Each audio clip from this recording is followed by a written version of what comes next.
everybody keep your lips wet. You got to keep your lips moist. Do you? Have you ever whistled with dry lips?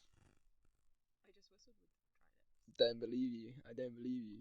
Yeah, okay, it's better with dry lips. It is way better. It is way better. Mm-hmm. All right, I'm gonna get this thing rolling because otherwise I feel like we could just banter about whistling for so long. I might keep that in. But yeah, welcome to the 6th episode of the Decompression Chamber. I got a very special guest. Hello.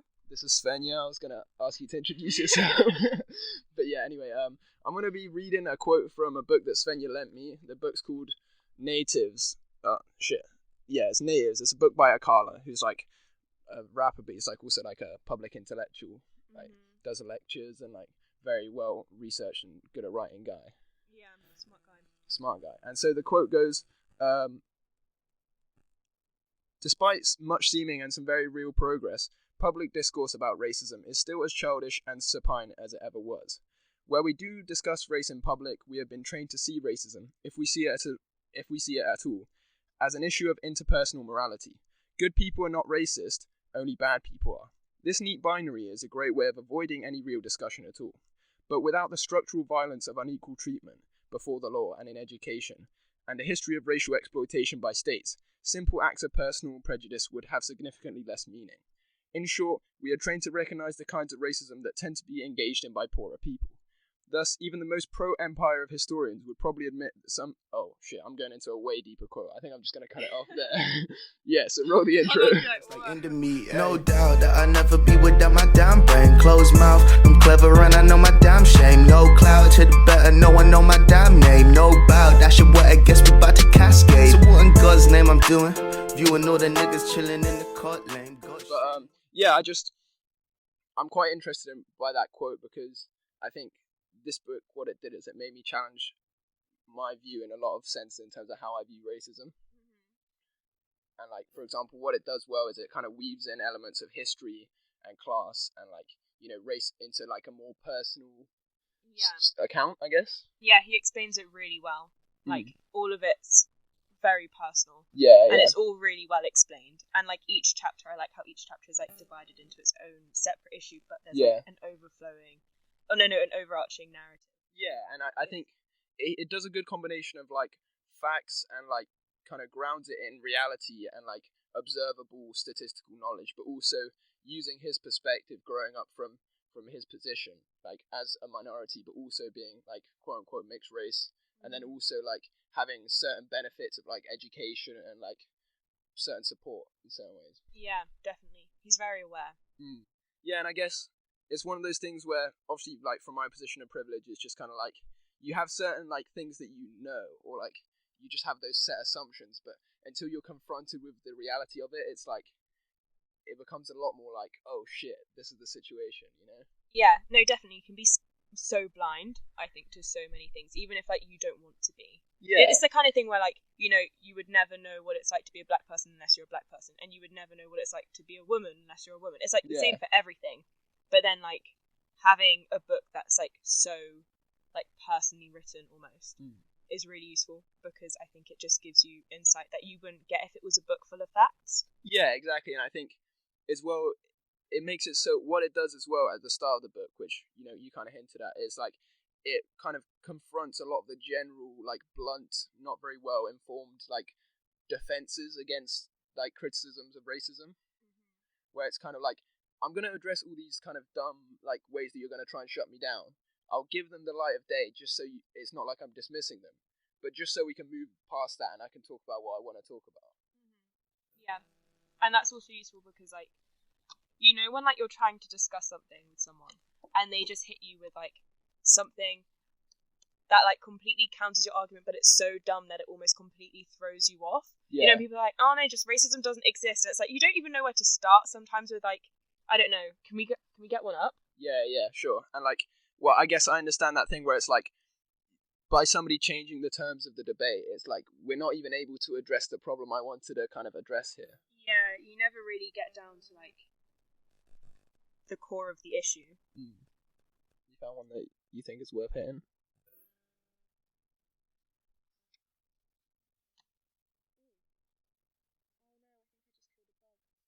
Oh, It's no, alright, it's alright, it's alive. Okay, We're good. Like, I don't know, just like if someone was like, you hate Britain, you're anti-British, I'd just be like, what? Like, it's so random that like it completely throws you off, I think. Yeah, and I guess, for example, this is one that I've experienced a bit recently, is where somebody will agree with you just to dismiss what you're saying. Just be like, yeah, I agree, but let's just move past that. Let's not talk about it, kind of thing. Yeah. I don't know whether you've experienced that, or it's just like something that I... What, as like a way of dismissal? Yeah, where it's kind of like, yes, I'm going to agree with you just so that we don't have to have this discussion, kind of thing. Yeah, that's also quite annoying. Because like sometimes it's not necessarily about agreeing or disagreeing, it's about discussing. Yeah. That's always far more important, I think. Because like, you know, like what this book even shows is, you know, like, you know, most people who are reading it are probably thinking racism is bad. That's like not the point of the book. It's not to say anything like that, but it's to actually go into like the experience of being a black person, like, you know, the different ways that it can affect people, how it, like racism is so deeply entrenched in like our education system, like in politics, in our society, you know, how like intertwined it is with class. And if someone dismissed you at the start and just said, yeah, no, it's really bad, I don't want to talk about it, you would never get to like actually finding what the real issues are, you know? Yeah, and I think as well as kind of what you said about like the difference of perspective as well, because like he goes on to talk about like cultural events that span like England and like the US, and like obviously the ways that like race has affected both of those based on history, and then like also like the experience of being perceived as like mixed race from like in Jamaica or in Brazil, and like different circumstances where you realize that a lot of it is like is in a circumstance that I would have never thought about just because of like my lack of perspective in that sense. Yeah. I mean, yeah, it's just one of those things where like for a long time I just haven't been like reading enough, and I just kind of read stuff like that, and I'm just like, whoa, I've been spending way too much time thinking just my own thoughts. Yeah, no, I think like non-fiction books like that are usually my favorite. Yeah, if I'm gonna pick up a book, it would be ideally about an experience that isn't my own, which is also sometimes like historical fiction being quite good. Not like the stupid stuff, not like, oh, I was on the Titanic. But like if you find like properly good literature about like, I'm trying to think of an example and I really can't right now. Yeah, but like from a previous time that actually gets into like the psyche of someone that like you could never, you know, like never really relate to because you're not that like, you're not from there, you're not that person, you're not from that time. It's really interesting, like if it's well written. No, I agree, and like there's some quote out there, I can't remember who said it, but it's like books are a way to like, you know, travel to a different place or like a different time without like even having to move yourself. It's just like you're being filled in on an experience that you would never see yourself. And I mean, that's the thing, is I kind of feel frustrated because primary school I was such a big reader. Like I used to read books, like, well, fiction books, but like crazy. I used to love it. And then I guess secondary school I just kind of like dropped off. Maybe in general the whole experience made me a bit discouraged with like reading and like actually actively wanting to learn. Yeah, no, I definitely had the same thing. Like I really didn't read much like the further into secondary school that I went. Because like, I mean, in our school there was quite like a big culture of like, you know, oh, you're reading, oh, you're a sweat, you know. Like, you wouldn't really want to pull out a book in the middle of class. Pull up. Yeah, no, but like for me, I just recall like, particularly because our English department was so shit, like horrifically shit. I don't even want like, there are teachers who were like underpaid and overworked and were stressed and had to deal with annoying teenagers all day. So like, I don't want to necessarily blame it on them, but our school English department was something went wrong. Like something went seriously wrong. It just felt devoid of hope, honestly. Like you'd walk into an English lesson, and like everybody just felt defeated. Yeah, it was like, and you could tell that especially when they got to GCSEs, they sort of just like picked the easiest stuff. Like teaching us A Christmas Carol, like that's not inspiring. That's not going to tell you anything about like life or just like anything. It's not going to tell you anything about anything at all. No, I mean, but for some reason they're teaching us that, and it's because it's like 100 pages. It's kind of easy to read, and it'd be like, why is Scrooge sad? You know, it's like it's the general like, oh, have money, not all good. Like that's literally the whole point of the book. I mean, maybe from my perspective, I'm kind of like bored of it because I've heard and watched and seen A Christmas Carol like too many times. But it was just like, come on, there's got to be something else to it. And I guess just in general, I feel frustrated with like a lot of my experience growing up through school, where I just kind of felt like I was having a discussion yesterday with Jamal, who was previously on the podcast. I think I can name 2 teachers where it felt like they cared about me as a student, or me as a person, more than me as a student. Yeah, that's really true. And also just like for the entire time, like I don't know, it was like learning, but it was very much like learn how to pass a test. It wasn't like learn how to be interested in something and, you know, like do your own research, find your own ideas.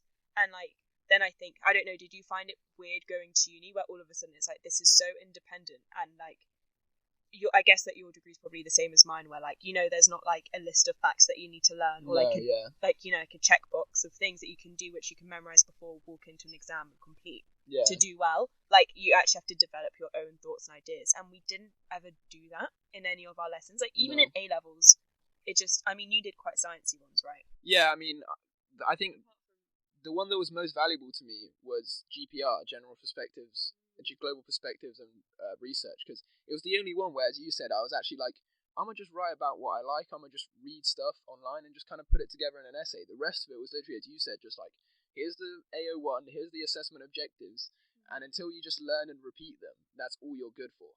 Yeah, I also just wish that we would have had, like, free time but to learn, almost like a lesson where you could go in and you would do a piece of work, and it could even be marked, and like you could hear feedback on it, but it wouldn't go towards anything, because every single thing that we did from like what age 14 onwards, or even before, like from age 11 we were told about our GCSEs. But imagine if it wasn't to pass a GCSE, but it was to just learn more and to be interested in something and find something that you think's really cool. Like that would have been so valuable, I think. And like, because learning is fun. Stay in school, kids. Stay in school. Well, I agree with you, because I guess for me, because the stuff that I was the best at wasn't even the stuff I was most interested in. Like, I was good at like maths and science, and my favorite subjects were like photography and like history as a subject I found cool, but not how it was taught in school.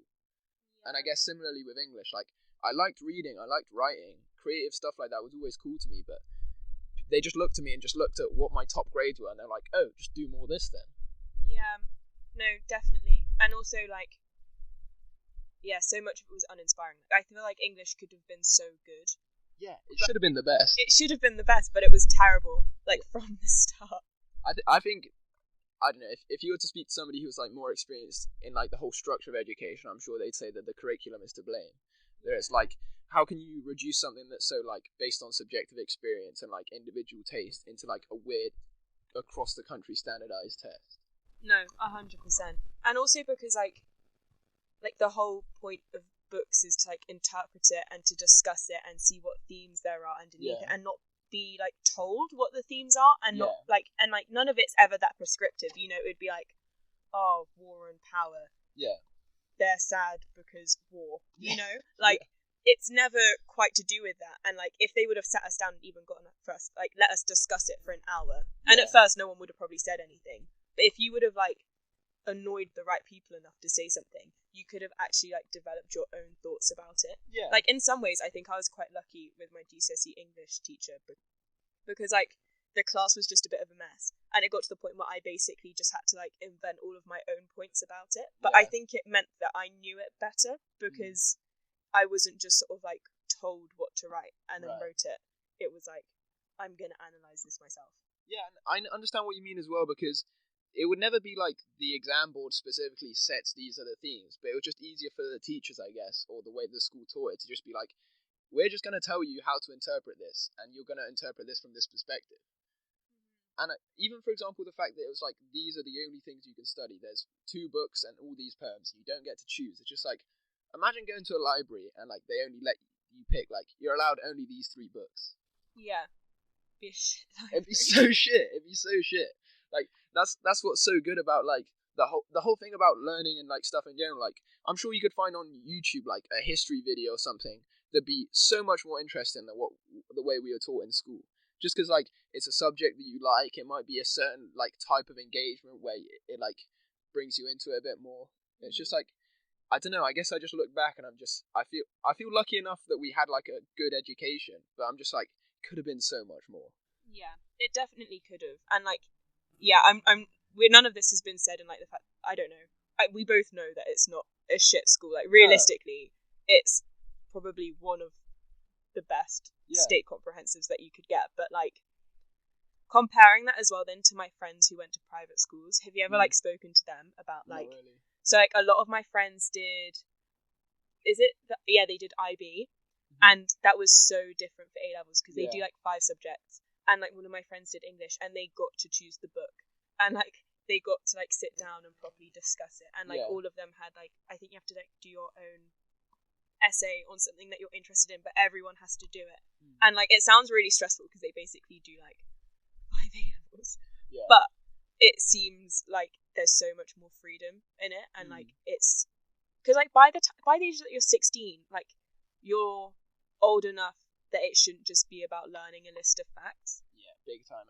And I think, as you said a bit earlier, it's like, how are you going to gear yourself as somebody to be an independent learner? Like, what can you do to develop your own critical thinking skills and your own, like, just finding a path of interest? How many people do you know who, like, at the end of sixth form were just kind of like, I don't even know what I want to do with my life?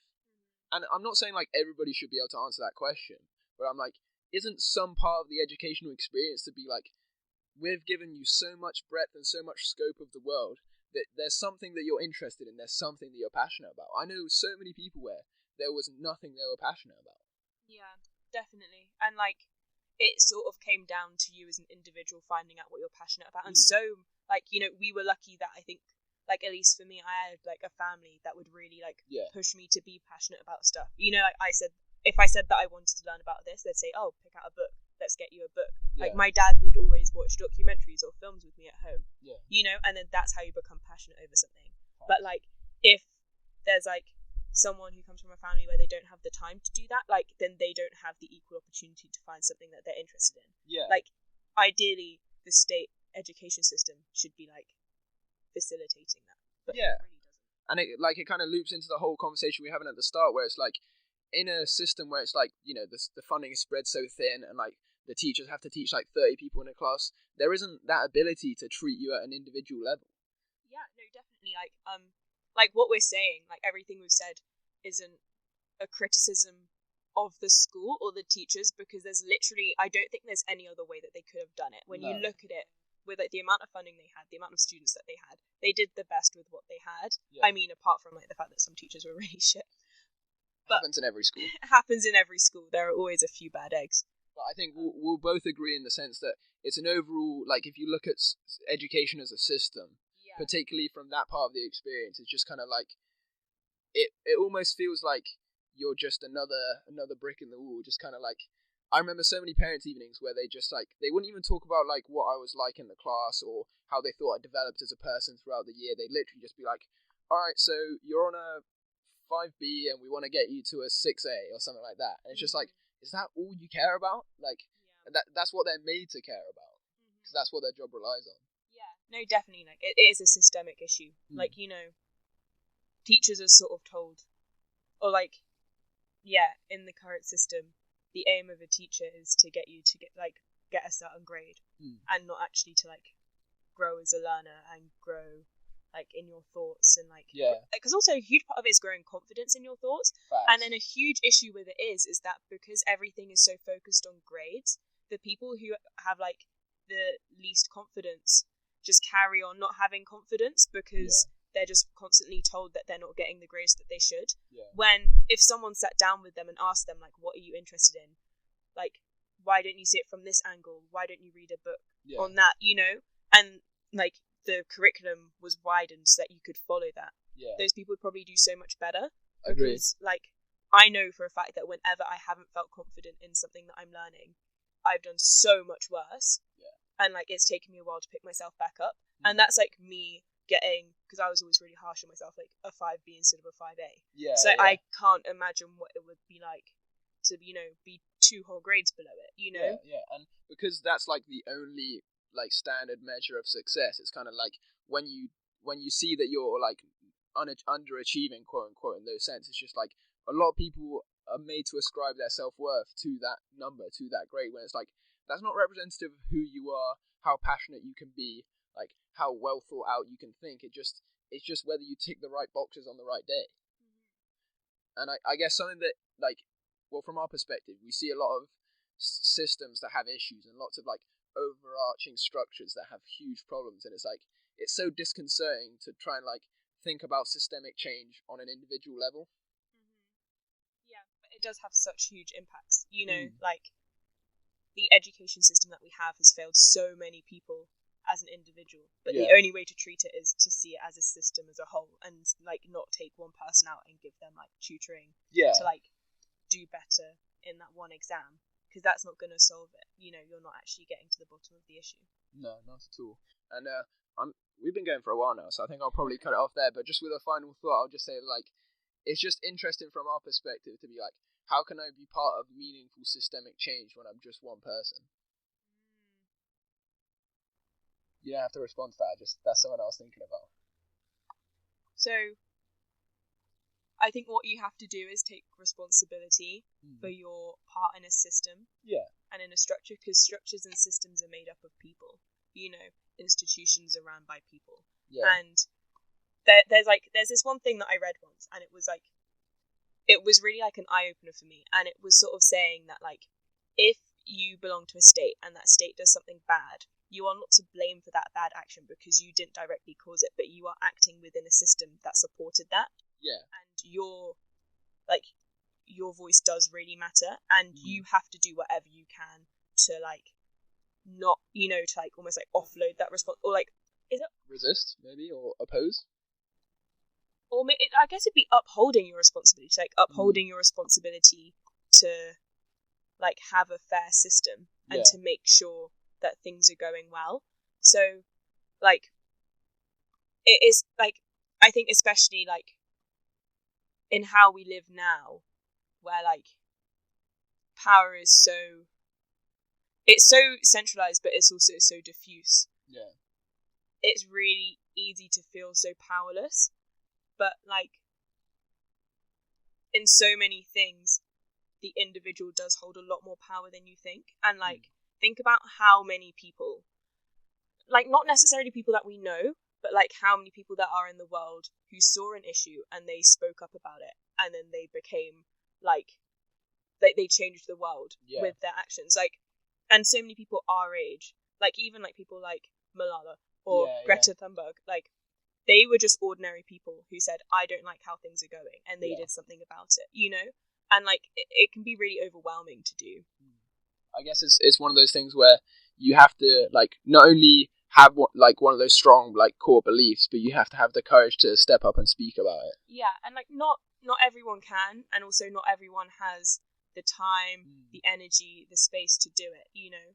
But, like, generally, and also because there are so many issues that, like, you can't solve everything, world, you know? You can never expect to, like, do everything all at once, but, like, I don't know. I think a big thing for me is just making sure that I have a job, and for now working towards having a job that has a good impact in the world. Yeah. You know? And, like, that it can be in, like, an indirect way. Like, I still think, like, I'd quite like to work in, like, TV or, like, the media. But join us. Maybe. You're welcome to. Just please. Thank you. I mean, it's not like I'm gatekeeping you. Like, I'm not even part of it. I'm just, like, saying it'd be fun. And it's been very good having you on the podcast. Hopefully at one point I can have you on again. And do you want to do like a cool goodbye saying, like, a see you later? See you later. Alright, she just copied it, but anyway, thank you for watching. Sorry. No, you didn't have to do anything. That's the fun. Bye. See you later. But like, comment, subscribe, please. Feed the YouTube algorithm.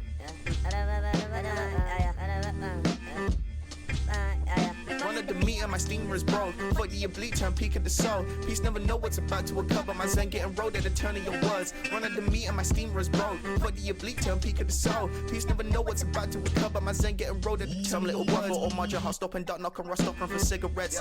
In it says smoke, out it says no. Cloud of the road that I play, so I know by their intimate business and building to settle. The bitches at home want a toga, but I want a loan or a job or something to hold. It isn't the sheets that I folded this morning while sleep in the cold. I might turn up this girth, turn up my words, turn up and hustles as grumpy as Billy the Kid, I'm a cuss on the earth. I will be gold with horns and